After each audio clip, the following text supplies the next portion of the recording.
नमस्कार। ज्योतिष की इस दुनिया में आपका स्वागत है।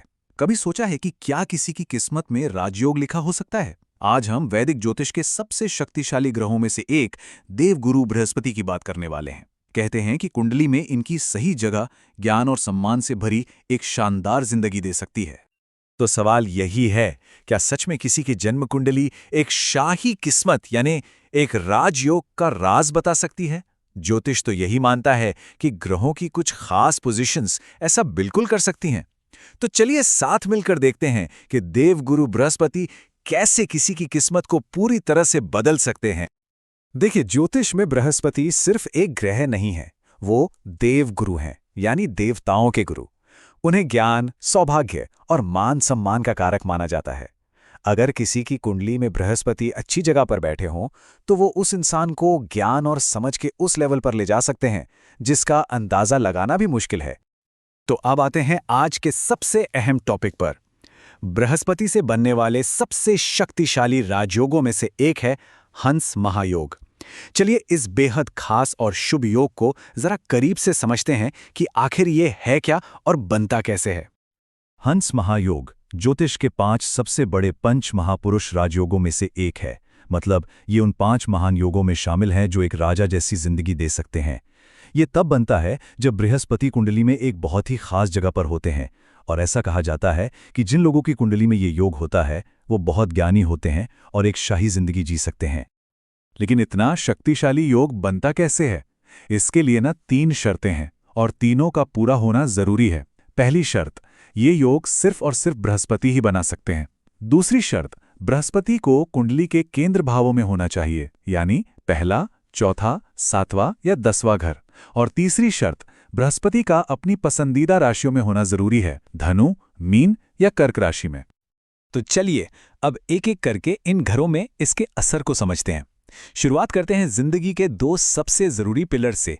पहला घर जो हम खुद हैं, और चौथा घर जो हमारा घर और हमारी मां का प्रतीक है। जब बृहस्पति इन शर्तों के साथ पहले घर में बैठ जाते हैं ना, तो वो एक कवच की तरह काम करते हैं। ज्योतिष में कहते हैं कि ये अकेला बृहस्पति कुंडली के 100 दोषों को खत्म कर सकता है। ये मारक ग्रह यानी जो कष्ट देते हैं, या बाधक ग्रह जो रुकावटें डालते हैं, उनके बुरे असर को भी खत्म कर देता है। और कमाल की बात यह है कि ये उनकी नेगेटिव एनर्जी को भी सक्सेस में बदल सकता है।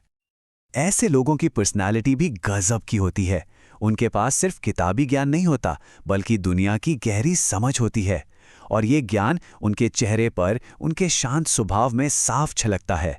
और इसी मन की शांति की वजह से वो कोई भी नई चीज बहुत आसानी से और जल्दी सीख जाते हैं। अच्छा, अब अगर बृहस्पति चौथे घर में हो तो क्या होता है? ये इंसान की जिंदगी की नींव को मजबूत करता है। अक्सर ऐसे लोगों की माँ बहुत ज्ञानी होती हैं और एक तरह से उनकी पहली गुरु बनती हैं। हो सकता है कि प्रॉपर्टी या गाड़ियों का सुख थोड़ा कम मिले, पर बदले में जो मानसिक शांति मिलती है वो अनमोल होती है। ये लोग दिल के बहुत अच्छे और भरोसेमंद होते हैं, जो उन्हें बेहतरीन टीचर या कंसल्टेंट बनाता है। तो पहले और चौथे घर की बात हो गई। अब आगे बढ़ते हैं जिंदगी के अगले 2 जरूरी पिलर्स की तरफ। 7वां घर जो पार्टनरशिप और शादी का है, और 10वां घर जो हमारे करियर और पब्लिक लाइफ का है। अब 7वें घर में बृहस्पति को लेकर एक बड़ी दिलचस्प बात है।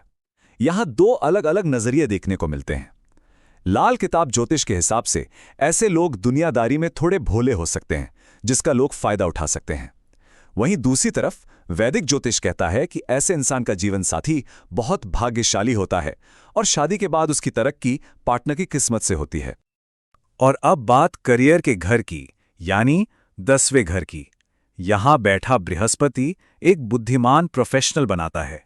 हाँ, ये थोड़ा आलस दे सकता है या वजन बढ़ने की टेंडेंसी, लेकिन जब काम की बात आती है तो इनके जैसा फोकस और डेडिकेशन मिलना मुश्किल है।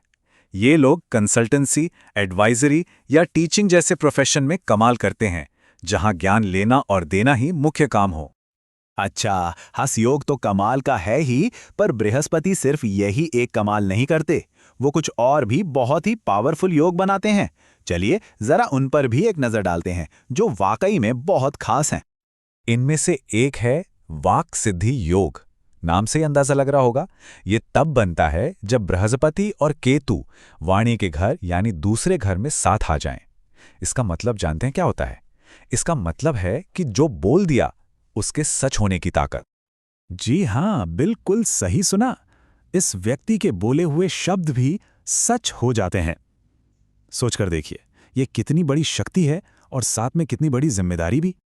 लेकिन इस शक्ति की कुछ शर्तें भी हैं। ऐसा नहीं है कि ये यूं ही काम करती है। पहली शर्त है कि इंसान को हमेशा सच के रास्ते पे चलना होगा। दूसरा, खान पान सात्विक रखना होगा, यानी वेजिटेरियन। और कहते हैं कि ये योग पिछले जन्मों के अच्छे कर्मों का फल होता है, एक आशीर्वाद की तरह। दूसरे घरों में भी बृहस्पति के कमाल कम नहीं है। जैसे 8वें घर में वो एक तरह से डिवाइन प्रोटेक्शन देते हैं, अचानक आने वाली मुसीबतों से बचाते हैं। और 11वें घर में अगर सही राशि में हो तो करोड़पति योग बना देते हैं, मतलब पैसे और किस्मत की कोई कमी नहीं। लेकिन यहां एक पेंच है। ज्योतिष में हमेशा एक अगर मगर होता है। सबसे अच्छे योगों के फल में भी कुछ शर्तें लागू हो जाती हैं। 11वें घर वाले इस करोड़पति योग के लिए ना राहु की पोजीशन देखनी बहुत जरूरी है। अगर राहु छठे घर में बैठा हो तो वो इस योग के अच्छे असर में एक बड़ी रुकावट डाल सकता है। फिर ऐसे में बृहस्पति का पूरा फायदा उठाने के लिए पहले राहु से जुड़े उपाय करने पड़ते हैं। तो ये सब जानने के बाद अब सवाल ये उठता है कि आपकी अपनी कुंडली में देवगुरु बृहस्पति कहाँ बैठे हैं। ये एक सवाल आपकी अपनी किस्मत के कई राज खोल सकता है। शायद अब अपनी कुंडली उठाकर देखने का सही समय आ गया है।